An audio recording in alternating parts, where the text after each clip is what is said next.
Tohtoročný Svätourbanský jarmok, ktorý sa na hlavnom námestí Šamorína konal od 23. do 25. mája, priniesol aj tentokrát širokú ponuku remeselných výrobkov a spotrebného tovaru, jedál i nápojov, ako aj pestrý program. Na pódiu pri radnici vystúpili mažoretky zo základnej školy Mateja Bela, kým žiačky zo základnej školy Mliečne sa predstavili tancom v daždi. Návštevníkov potešilo aj vystúpenie tanečnej školy Simidance, Paper Moon Tria a skupiny Feinschmeckers.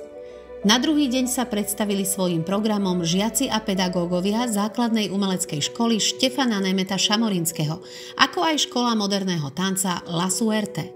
Duo Erika a Tibor sa predstavili retrohitmi. Vo večerných hodinách hrala skupina Deja Vu. V sobotu sa konala ukážka brazílskeho bojového umenia v podaní Abada Capoeira. Svätourbanský jarmok sa aj vďaka priaznivému počasiu tešil veľkej návštevnosti a prilákal ľudí z mesta aj zo širokého okolia.